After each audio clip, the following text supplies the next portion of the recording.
Hail Biafra. This is Biafra Liberation Army Network coming to you again. Please do subscribe, like, share, and comment. On a video before my the video, we are still thanking those that have supported us. We want to get some gadgets starting from laptop. We still need more support. The reason why I remain unbuyable, but I am that whatever we need, that our God Almighty is going to provide it through you, through your support. You gotta go. So why in the Jesus go? Can we support go or craft or tobas? We are as now that it will only take time. But if I sincerely that laptop, just call it a beggar, call it anything. But make sure that you are a partaker, because I am going to travel to the mountain to call upon God upon your head. Please kindly support us. You gotta go. And I want to use this opportunity as well. Make sure those it concern, the government, na target the Finnish PM or president. Reason to reason with you, because the people that wrote a petition against him before Egidia, that was what they did. So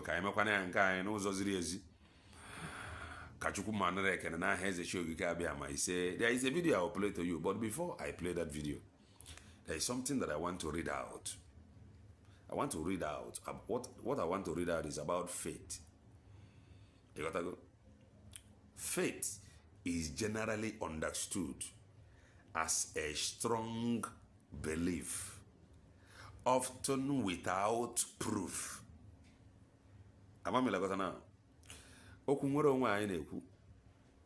We are exercising faith. If I am exercising faith, let me take that again. Faith is generally understood as a strong belief in something, often without proof. Faith I display. Faith exercise. Now, Biafra in a can teach no yard mobia. Imagine the account.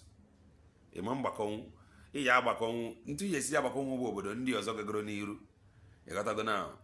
What they are enjoying, that is how you will describe this Biafra to be. So that is to say, you are exercising faith. Bible says that faith about the evidence of things not seen, but believe. And I'm going to take this part again. That you, as a believer of Unwerongwe, you are exercising faith. Now, faith is generally understood as a strong belief in something, often without proof, or complete trust in a person, thing, or concept.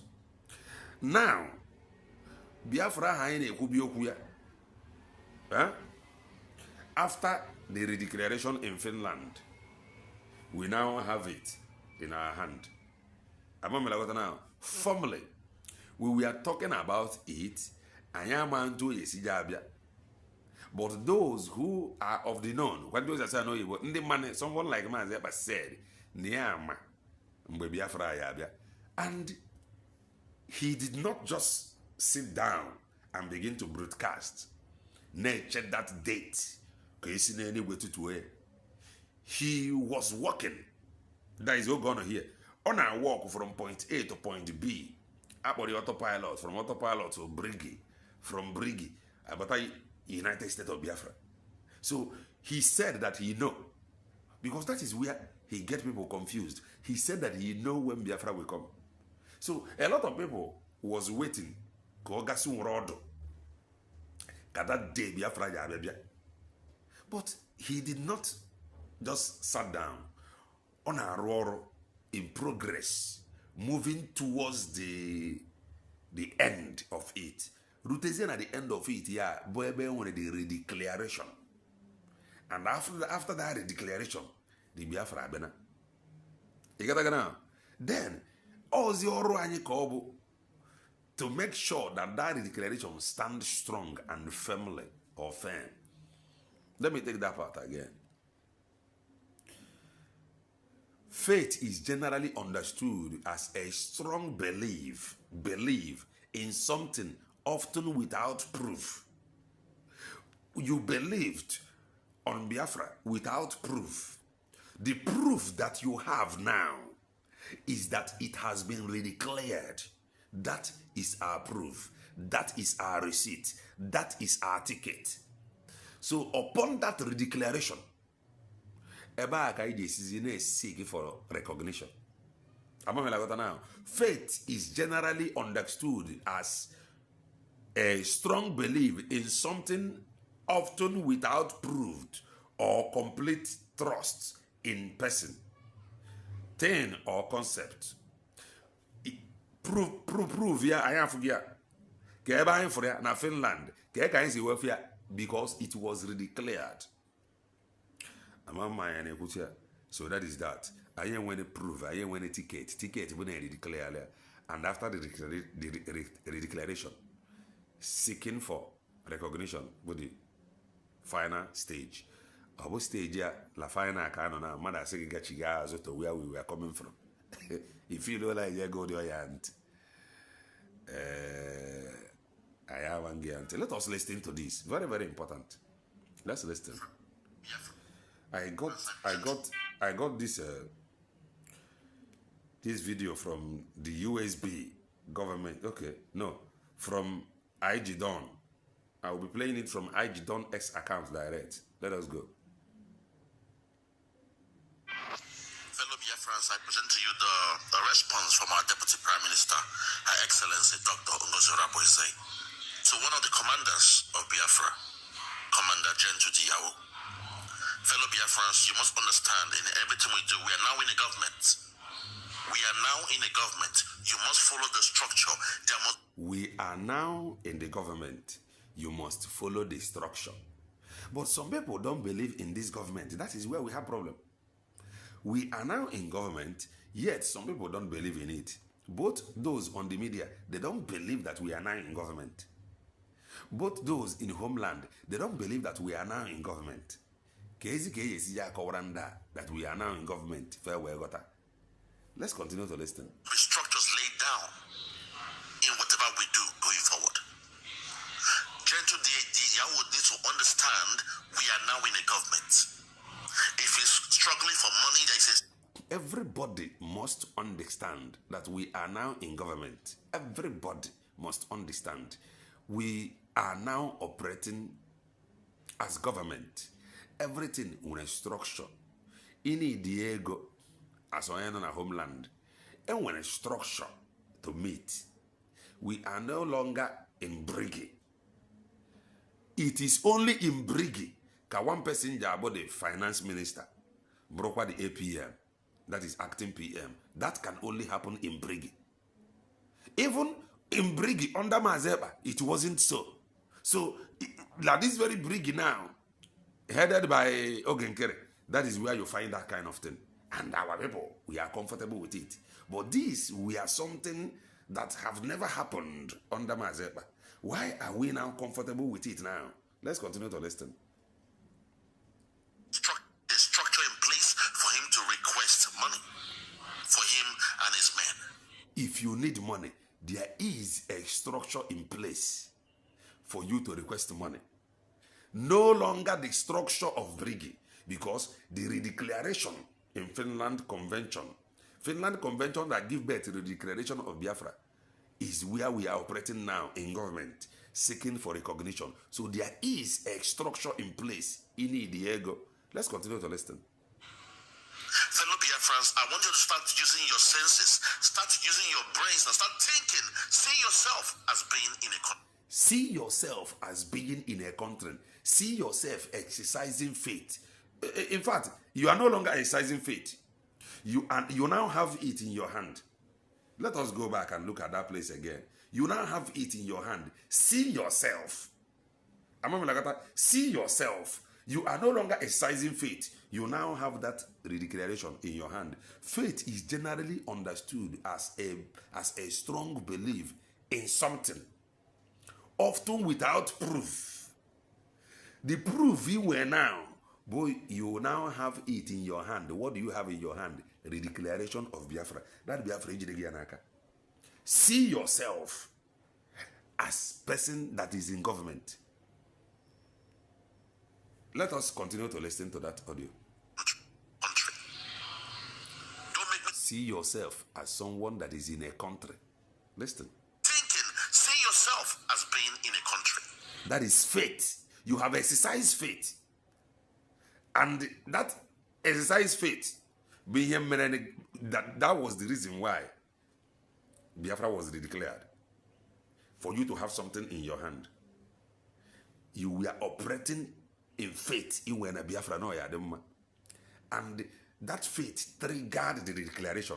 That declaration and if I hijinaka, if jinaka, for recognition. I don't know if I am communicating. You now have something in your hand. What do you have, Biafra? How did it come about? The declaration gave you that Biafra in your hand. With that Biafra in your hand, you will be meeting Njowanine, seeking for recognition of that you have in your hand.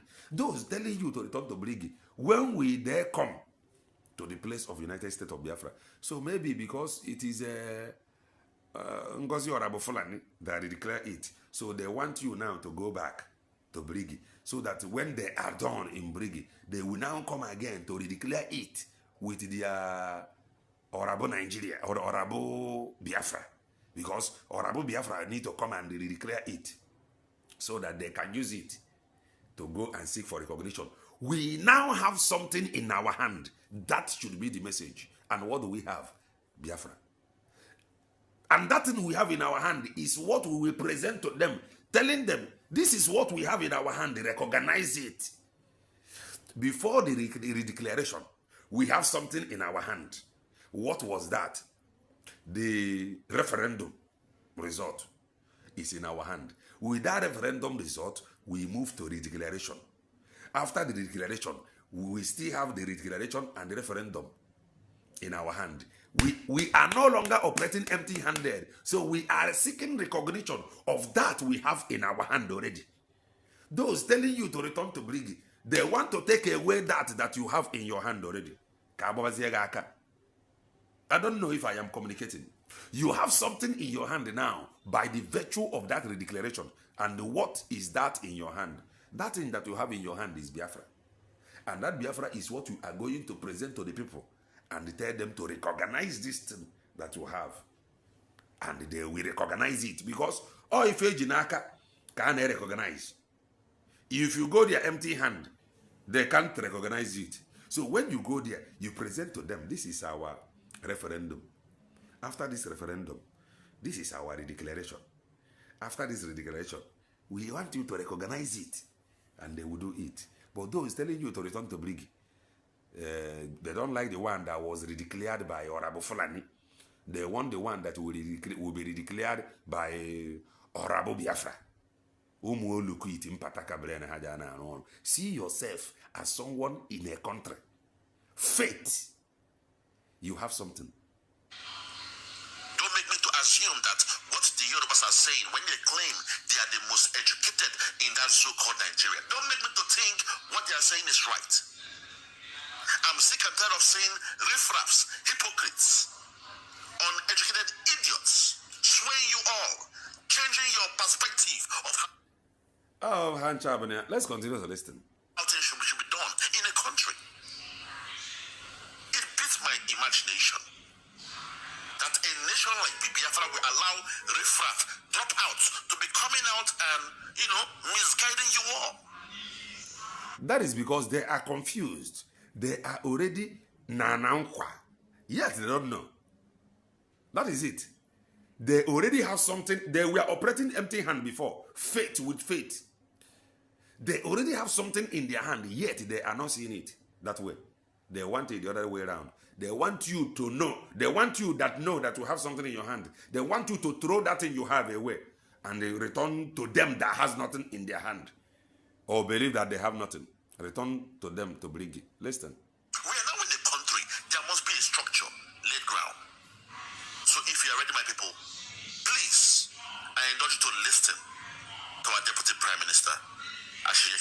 things, everything on ground.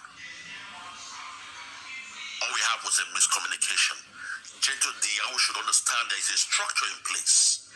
In a government, if you need money, there's a structure. Don't expect Donald Trump to be the one paying the military on ground. Did you hear that? Don't expect Donald Trump to be the one paying the military. But the other one, he is the acting PM. He is the finance minister. If any on a gap, now buy own pictures everywhere. I don't hate him. I don't hate anybody here. But we are saying the truth. If any on a gonna buy own pictures, everyone has a picture. Organ gear with another person. Why is he not appearing on the picture with other people? Why only him? Only him. Always only one. And the onion is a picture. Huh? Let's continue to listen. We don't ask questions. That is our problem. Nekiabu APM. Nekiabu finance minister. Over 80 million people. Hi. Listen. That's not how it's done. There is a structure in place. Follow the structure. This structure, Ngozi Orabeze is only having one post, or let's say two. Formerly, COS. Now, the deputy PM. She is not even, she only deputy PM, Kobo. Only deputy PM. But the other one, finance minister, Yabo Debego. Only Yawa, Nigeria visit congressmen and women, and there's a picture with them together. Only Yawa, Bo finance minister. Only him alone. Only. Always alone. One man squad. One man squad. But Ngozi Orabeze is only deputy PM. Ure other post in Yesi Andozo. I can have a Fulani. What if lawyer Mabo Debego Briefenine? What will you now call her by then? Chai, never on a joker. Listen. Know the structure on ground and stop coming in the public, disgracing the Biafrans, acting this way. We are now in a nation. We now have something in our hand. And what is that? Mazeba said that after the declaration, follow recognition. That recognition, how do we explain this? You have something in your hand. After the declaration, follow recognition. So that declaration, this is this thing. Recognize this thing. That is just it. But those that felt that they have nothing in their hand, they want to drag you that has something in your hand to return to Egypt with them. Continue to listen. I'm so pissed off that you all are making our deputy prime minister waste our time to be Exactly. explaining to you all petty. You ndebanye mere ọ na-waste time ya mata brire na maso Igbo organiru ogazu ọ na-eme explain. Even at times I will even call her to come out and debunk because somebody only draw organiru ogazu mono bro no ọbụla nwere this mindset that now after that Finland convention that give birth to that declaration, if we all believe that we have something in our hand already, we move with speed for recognition. Why? You have you written to this office? Or say no, madam, go and write to that office. Because we have known, we understand time and season like sons and daughters of Issachar. We know that we already have something in our hand. Moving with speed, ahead. Madam, have you written to the congressmen and women? Have you written to Norway? Have you written to France? Have you written to Russia? Have you... What? Throttling every cylinder, making sure that you are writing to anybody that need to be written to. But what do we have? Instead of going forward, we are dragging her back. She have to come back, always explaining. Oh, you are working with Caterpillar. Or saying that she don't know who is Caterpillar. You are working with Iken Guruago. She said that she is not working with Iken Guruago. You are... I spoke with Mazeba. He wants us to return to Brigi. The woman, sometimes, why are they confused? At times, the woman are confused. Now, that's not going to be her. Ekute mweburi ya kodo di woman nisi. Omene nkome ide wose. Okuna frane hai krogo nka kodi ya nisi. Ebere meta ugore the woman. Only if we know that you only have that you are looking for in your hand already. Seeking for recognition, hitting every cylinder. But what do we have? She must explain. She must come out. Listen.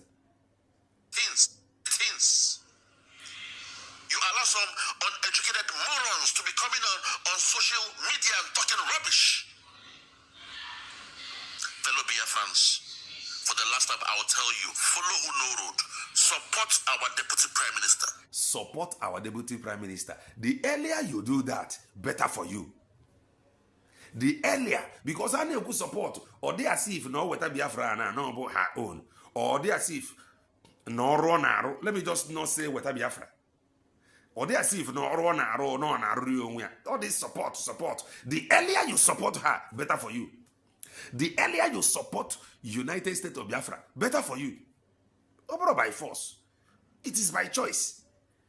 You are free to go back to wherever you want to go to.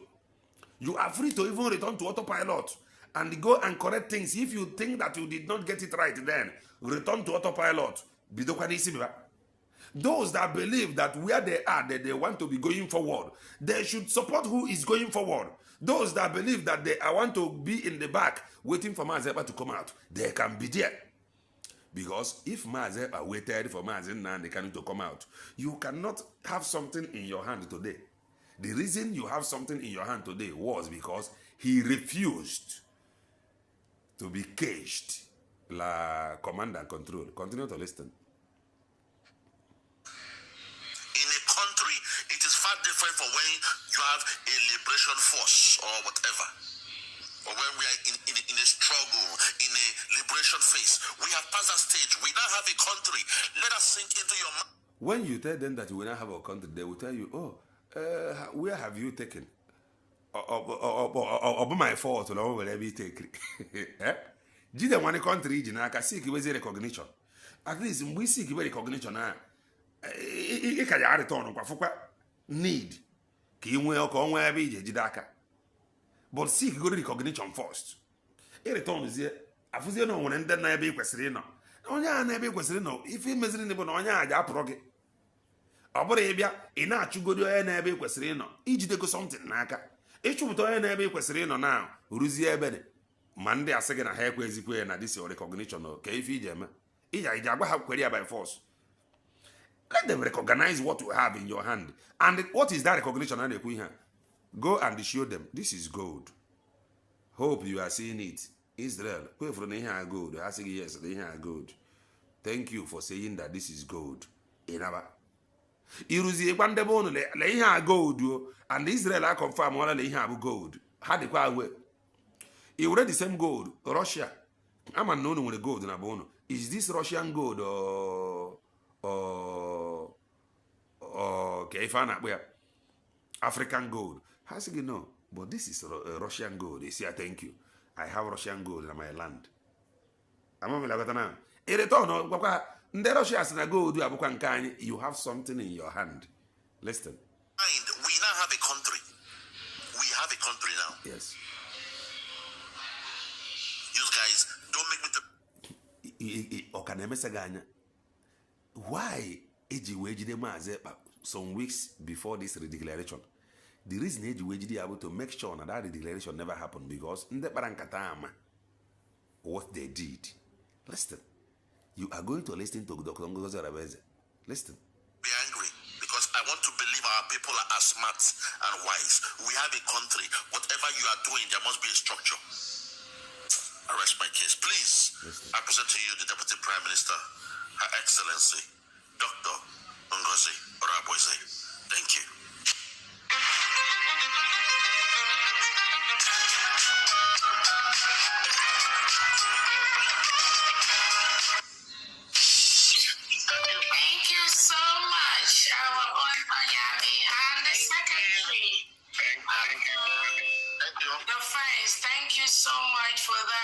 I know the reason why I'm playing it this long. I don't want to jump it. I am playing it direct from IG Dawn's account. I am giving her the credit. IG Dawn's account. I am playing it direct from her S account. I know the reason I'm playing it this long. Just listen. There is something that I want to say that is coming. Listen. Wonderful clarification. And it is very, very important that we all understand that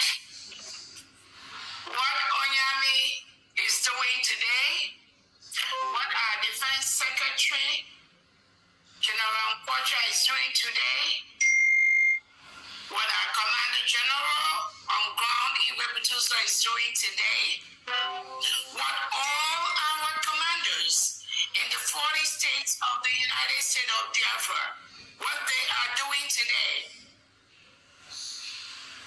is not something that they prepared for. It's not something that just happened overnight.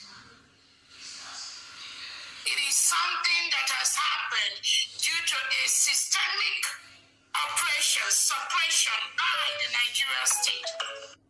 Now, when Adadi Orama and the co, when they hear this Nigeria state, they are not comfortable with it. Oh, she is calling it a state. And you see our people clapping, moping. Since Mazen Nandekano have been calling Obodo Bongo Zoo, have he gotten Biafra? Oh, zoo. Oh, wetarani Biafra? Mbana. Since Mazen Bajapo Obodo Bongo Zoo, oh, zoo. Oh, wetarani Biafra? No. Only God allow her to express herself the way she feels. Do you think you can get Biafra by, zoo? If you like, or zoo 100 days. You cannot get Biafra by calling Nigeria derogatory name. The evidence is there. Under Mazen Nandekan, it is zoo. Under Mazeba, it is zoo. And what Biafra? No. If this woman want to call it Nigeria state, let her call it a Ruorunkia. Sometimes, and I'm after some of you, brain on the so low. Nigeria state. Oh, she is calling it a state. Some of you can use a Nigeria document up to date. You cannot change it. Some people can still choose to be a Nigerian. You cannot expect me to call Nigeria zoo. That is the honest truth. Nigeria, Bobodo. Recognized by Mbowa. Forget I for media. That is the honest truth. So don't get it twisted. Oh, she is calling Nigeria Nigerian state. Call it zoo. Obolo zoo. Kogabe, Biafra, Boba zoo. If you like, it cannot still give you. If you like, call Obodobongo where angels live. The thing that is choking you, that is after you, that want you, that want you, or the thing that will make you to ask for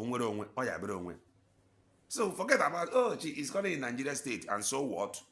That is how she want to call it. It is none of your business. Let's continue to listen. What we are doing today, even the role I play today, that was not what we were prepared to. Even the role she played today, that was not what they prepared for. Listen. The role she is playing today, Deputy PM, it is never what they planned for. They never expected it. Yeah, it is normal enough for ups and down there. With the changes happening today, both on ground, both on media, both everywhere, it is not what they planned for. They never expected it. But they are now doing as occasion demand. That is the honest truth. She don't have it on her calendar that one day she will become the Deputy PM. Men on ground, all this thing that is happening today, it is just as occasion demand, and let all try to follow. Let's adapt to it. It is not difficult. Instead of, she is calling Nigeria state. Kefi Chokopoya. Bongo, zoo. Since you have been calling zoo, Obelani Biafra, Obiabedi.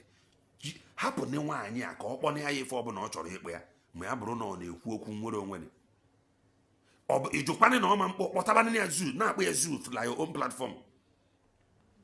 Ntu akonu si push ndị be anyị until you push gide that your leader aga abanga o refo gị n'anya maazi Nnamdi Kanu emegidego zoo. It is the same new people that was used ejidia maazi Simon apụta zoo. It is the same you people megidere ife ejidia unu enumekwala nwaanyị a now inugide ya nubuti ya now ejidia.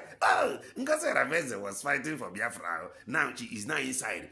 Apply wisdom. If any na-ede izu dia ede ya Nigeria. Many of you na use Nigeria document up to today. So why can't you people allow the woman to breathe? What she is doing today, she never expected it. Nobody expected it. But so they are now acting or doing as occasion demand. Let's continue to listen. This task, Let me take it back a little. prepared for, is not something that just happened overnight. It is something that has happened due to a systemic oppression, suppression. A slip of tongue. As if you are perfect. Potani lead so that you can equally raise money. You can raise money. You can create your own government. Stop complaining. Become the raise money so that you can support men on ground. That is when he get it up here, or he can't take it anymore. If you know what you can do. What you want is freedom. Do anything you can do. Let the freedom come. You don't want to do anything. Somebody doing something. Let's continue. The Nigeria state. What we are doing today, even the role I play today, that was not what we were prepared to do. This task was heaped on us based on the circumstances that surround us. If you want to make a full-time income from...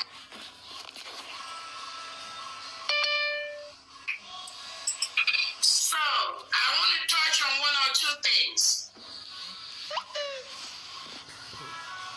What the Defense Secretary and the Defense of Deputy Secretary has done today. I don't know if our Commander General at home, Igwe Butuzo, is here online. Sometimes they have internet problems. This is where I have problem. This about Butuzo. Dr. Ngozo Rebez, I have problem here. The reason in you were popping here ko ruten to abo ka igbake na onwe anyị eziokwu. Eziokwu anjo ka igbo onwe anyị. Ọ bụrụ na ngi na commander Igwe Butuzo, the general commander na arụkọ. Let him come out and address our people. Enough of this network. This is the first time. No question with you people, to address in the bank. It is very, very important that he do. Very, very important, because their silence now contribute to all these things. So, madam, talk to him. Phone. Let him come out and address our people. Let all this network issue, if possible, may record by online that our people may see. Without hearing his voice recently, voice about that he stand with United States of Biafra. There is another voice that we have seen about where he was talking about USB charger. And here, you are saying that he's supposed to be online with you people, but due to network issue, please, if anybody have audio, because this very thing that I played now, the thing I go, and I did not hear from him, and I am not comfortable. So if you have any audio where he said something, because she said that he, Commander General Igwe Butuzo, should have been online with them, but due to network, what I'm not online. See network another excuse. Because their silence is support. That is their silence when called. Their silence is so let him speak up. His voice alone will silence all this brouhaha if you on social media. So with all due respect, man, talk to him. CAG's network and an excuse. What is happening on social media now? His voice will go a long way in putting a lot of people to shame. His voice will go a long way in putting these people that is constituting nuisance like social media. His voice alone will put them in shame. CAG network will render an excuse. For how long? KJG network will render an excuse. They come through before. I know where She said that he's supposed to be online, but due to network, Buko, madam, make actually reach it to him. Let him send it, Lord Dio. Can get one post to your mobile network because that his voice alone will silence these people that is after you, la social media. I know the reason I am saying it. His voice will silence all this thing that is happening on social media. If of a truth, let him send you a voice directing our people, giving our people insurance. You got to go down. Social media. I'm just giving suggestion. I'm not a member of IPOB. I'm not an insider. I'm not a freedom fighter. I am a content creator, a political analyst, and a preacher of the gospel of redemption. Nanki Bazwa, I preach it with anointing. So his voice note, we go a long way in putting many to shame. Let's stop this pretense. That is the truth. His voice note alone will silence all this noise for the social media. All the very, very important that you do, reach out to him. Kaigariji network, no excuse. Listen. He is expected. I'm going to take it back because the video I will go here and I did not hear from him. So if you have any video where he speak or where he spoke, like this very program they did, give me the audio. But if he did not speak, Madam Dr. Ngozi Rebeze, tell him to speak. Very, very important. Very, very important. As the general commander, his voice alone will send a good signal. No bindebanye. Or the very, very important that you tell him to do that. Very, very important. Kagari Dileji's network and excuse. Nde na eme be fair where if I name be fair. Kagari Dileji network na excuse na delay. Nde na eme be fair na social media. And if I nde na eme be fair na social media, they are putting fear no bindebanye that can contribute money. So his voice alone will go a long way in putting them to shame. Listen. Two things. What the defense secretary and the defense of deputy secretary has done today, I don't know if our commander general at home. You don't know if the commander general at home, before he be online, you know what is at stake. And you know that his voice alone or his presence alone at this very program will go a long way in setting the record straight. You don't know. Did you call him?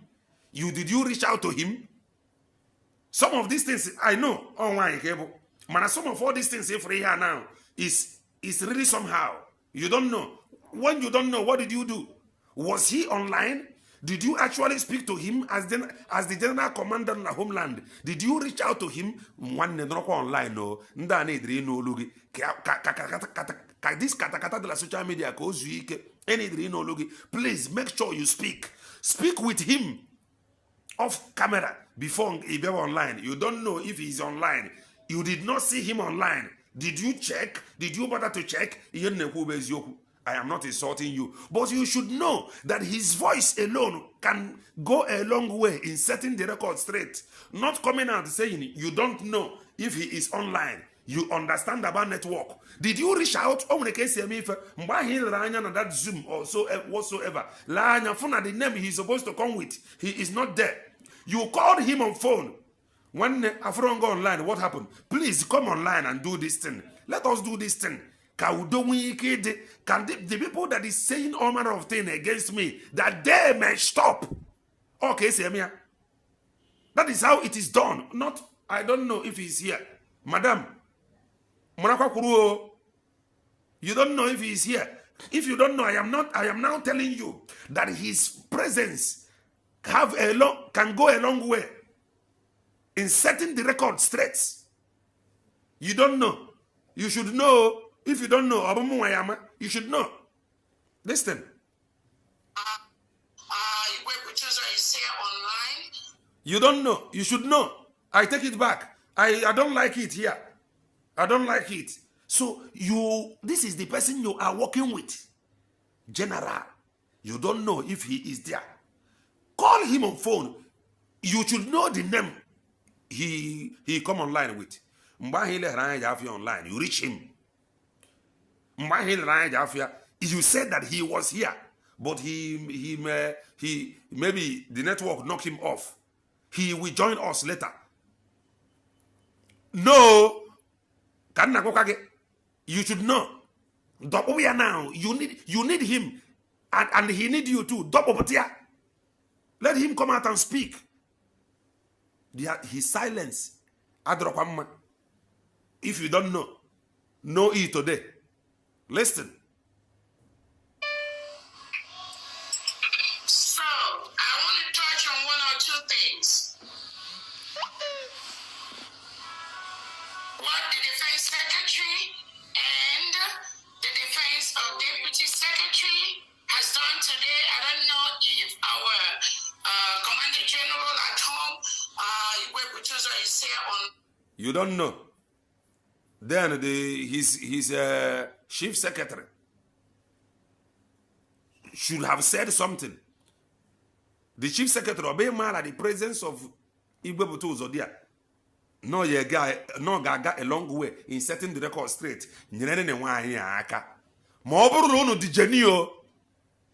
That is only if you people are genuine. Help her. To help her, to support her. About the chief defense secretary. When you know that your assistant, la homeland, because you wrote a homeland, you about the chief. Did you reach out to him? Now, what you should do, it is network. I have reached out to him. He said that it is network problem. He is trying to join us. That is how people that work together do. You people should be serious. Help her. She is a woman. Chief Defense Secretary. What is happening? Hearing his voice alone will put shame like the faces of these people. If you people are genuine, don't come here and tell me you don't know. You don't know. You should know. Let's say Ranka Agala now. Bania meru no audio, kono bae. Bania meru no audio, kono bae no ko. By so doing a build be the buy in with ego, hene with ego. Because as it stand today, a lot of people will be hard that I'm bad. Will be a lot of people bad. You don't know. You should know. When you get a record, they're online.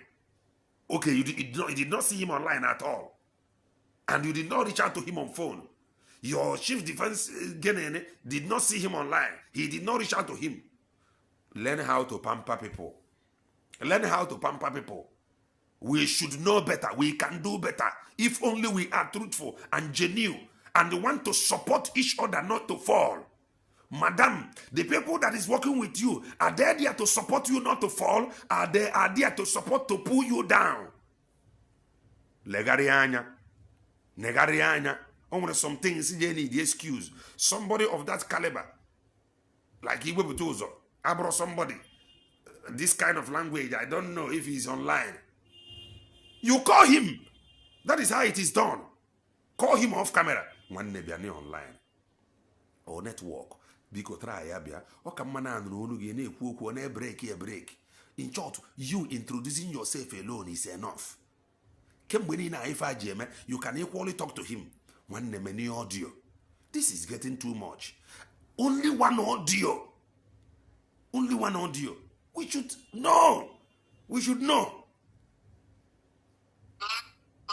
I'm going to take it back. This is why I'm not comfortable here. Unless Mohammed should be online, no. But this very one that I'm hearing, he did not say anything here. If he came online, if he have not done that, talk to him. Let him come online and talk to our people. Listen. So, I want to touch on one or two things.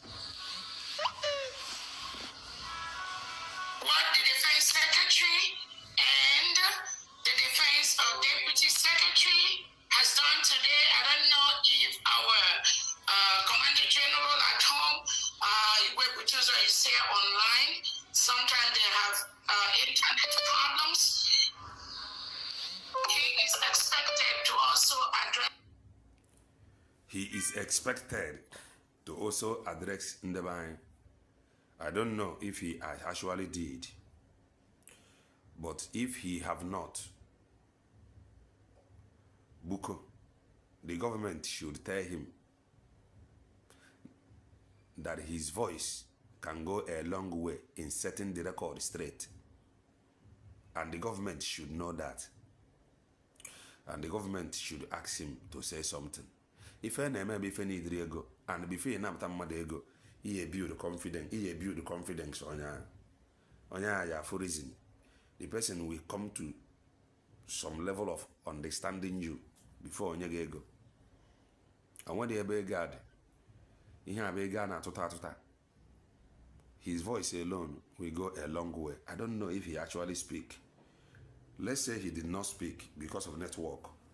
Know today that his voice will go a long way.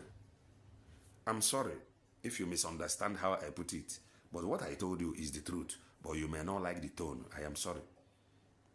But know it, like his voice will go a long way. Ka Chineke mezie okwu a.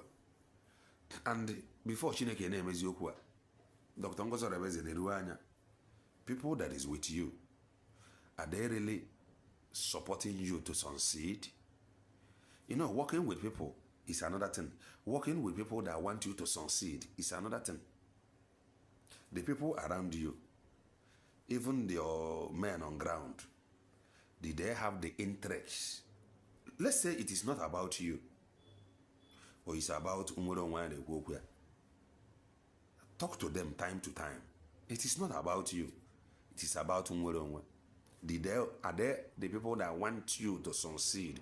Are they that hold more ground until Maze Papata? These are things you need to sit and looked at. Talk to them. It is not about you. It is about Umwere. It is about that Maze, but they say they love. It is about the love of our own people. What is very, very important and necessary. You talk to them. I don't know. But please try to. Very, very important. No one called an online and I call. At least somebody like that should be reached out to. Some network he want his phone number before he be online. A boy on a phone. When I be the go, he never the other phone. No. There is how Mazepa do this thing. Sometimes Mazepa on a live program will go on a exposition. Somebody will call him. He will mute the program and they speak with the person. These are things you need to do. Can build your confidence in the buying back. Here may be Fenny Driego. And yet the gift and already. Naga for recognition. Kashineke Mezio Bagran Moon Ebu.